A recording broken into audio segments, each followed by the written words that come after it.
Oui, la veille de la prise de possession, c'est là qu'a lieu en général l'inventaire. On a beaucoup de questions au sujet de l'inventaire.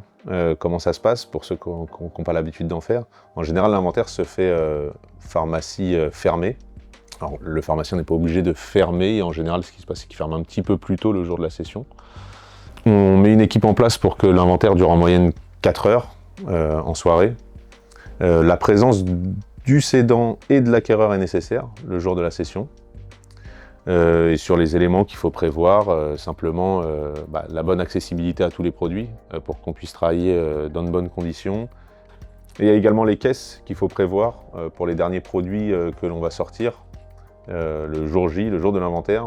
Et vous justement, vous reprenez la main tout à fait. Ces caisses nous sont bien utiles parce que dans le cadre de notre mission contre le gaspillage, on va également aller accompagner des pharmaciens cédants le jour même de leur inventaire de session, puisqu'à ce moment-là, on se retrouve aussi avec des stocks de produits de parapharmacie qui vont rester ici, qui vont potentiellement être jetés, gaspillés. Et donc à ce moment-là, comment ça se passe pour le pharmacien? C'est très simple. Nous, on a un premier tri qui est effectué par les équipes de l'Audip qui vont constituer justement à mettre de côté les stocks qui sont non repris et donc non valorisés.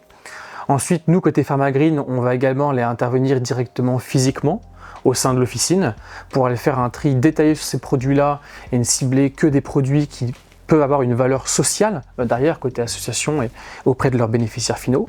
On va collecter ces produits et puis à nouveau les acheminer vers notre réseau associatif pour ensuite constituer un dossier sous environ une dizaine de jours qui va permettre aux pharmaciens de matérialiser sa preuve d'impact à la fois social, écologique et fiscal.